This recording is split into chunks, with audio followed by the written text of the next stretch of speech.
Pertemuan kali ini kita akan membahas tentang siklus karbon dan oksigen. Nah, sebelum kita membahas tentang siklus karbon dan oksigen, kita akan mengenal dulu mengenai biogeokimia. Siklus biogeokimia atau siklus organik-anorganik adalah siklus unsur atau senyawa kimia yang mengalir dari komponen abiotik ke biotik dan kembali lagi ke komponen abiotik.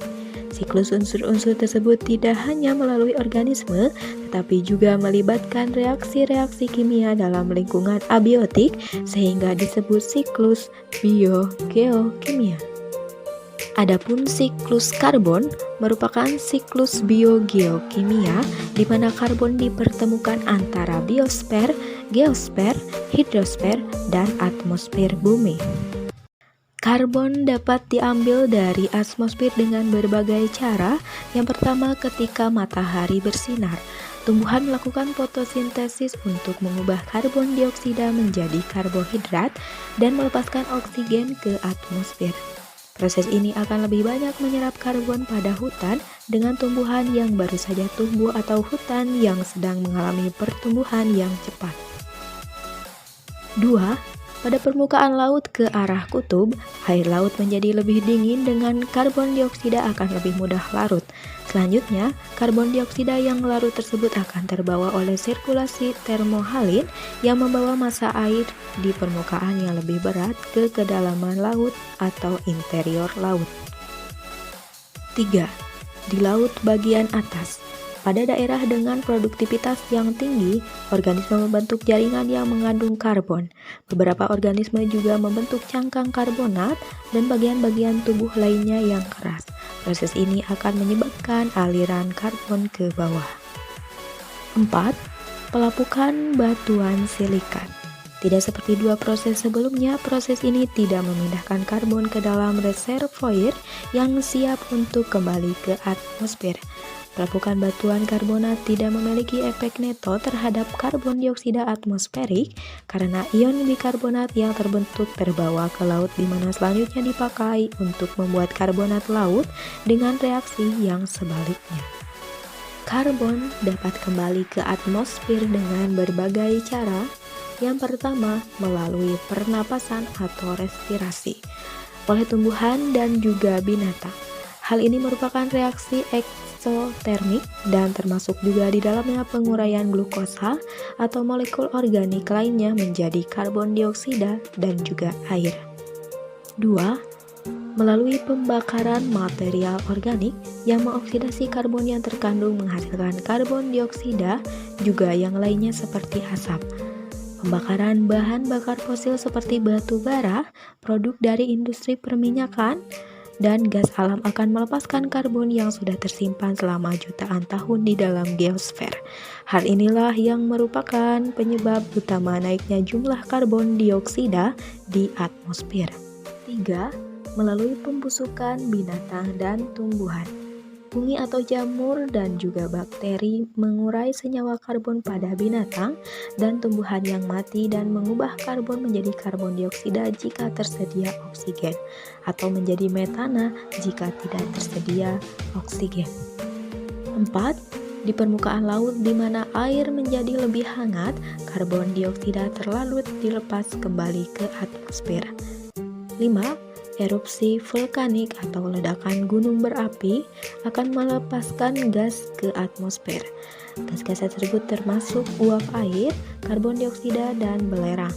Jumlah karbon dioksida yang dilepas ke atmosfer secara kasar hampir sama dengan jumlah karbon dioksida yang hilang dari atmosfer akibat pelapukan silikat.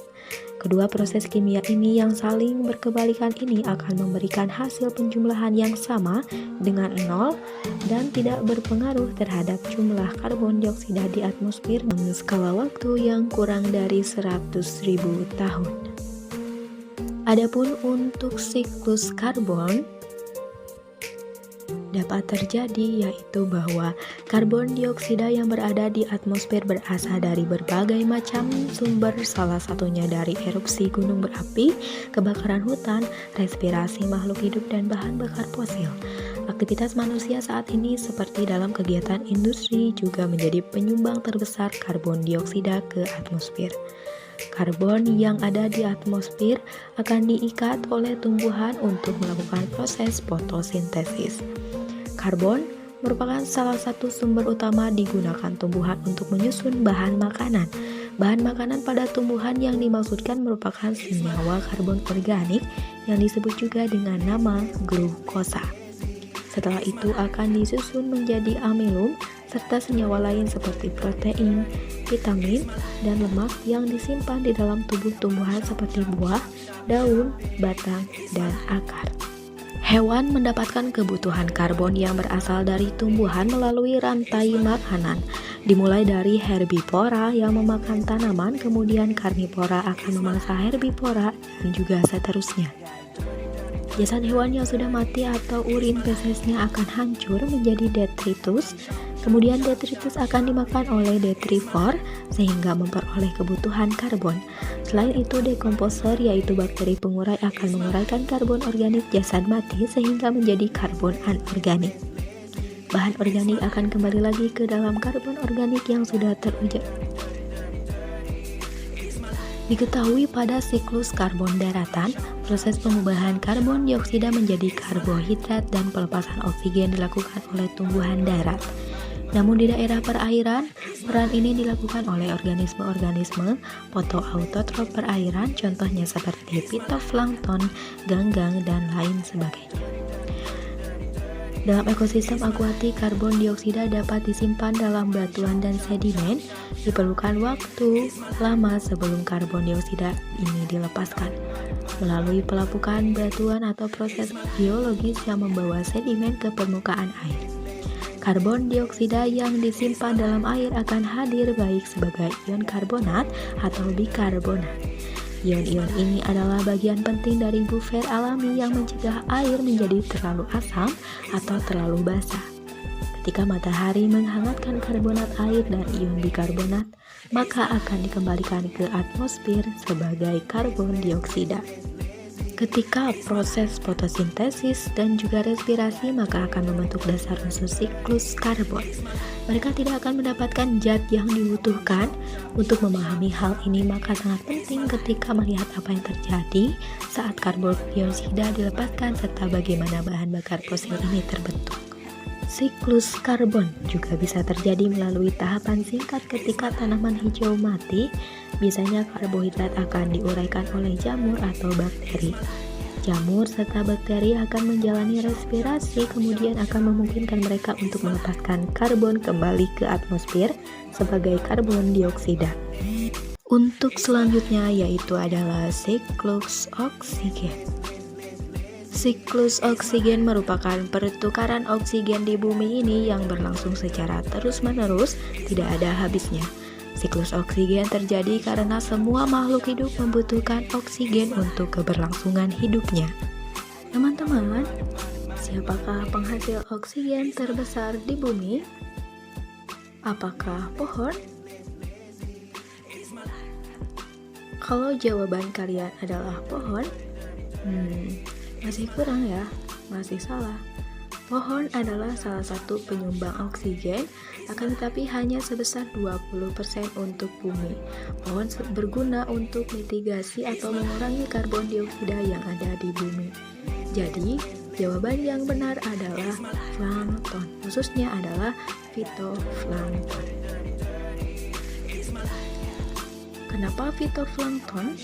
Fitoplankton adalah organisme yang menyumbang 80% kebutuhan oksigen yang ada di bumi ini. Plankton terdiri dari sisa-sisa hewan dan tumbuhan laut. Jika dilihat menggunakan mikroskop, unsur tumbuhan alga dapat dilihat pada plankton. Beberapa makhluk hidup laut yang memakan plankton adalah seperti batu karang, kerang, dan ikan paus. Dengan kemampuannya berespirasi menghasilkan gelembung-gelembung oksigen yang terdapat di dalam laut, oksigen tersebut terlepas ke udara dan menjadi gas yang bisa kita nikmati sekarang ini. Para ilmuwan dari Amerika Serikat menemukan plankton secara tidak langsung dapat membuat awan yang dapat menahan sebagian sinar matahari yang merugikan. sehingga plankton bisa membantu memperlambat proses pemanasan bumi. Sekian teman-teman, semoga bisa bermanfaat.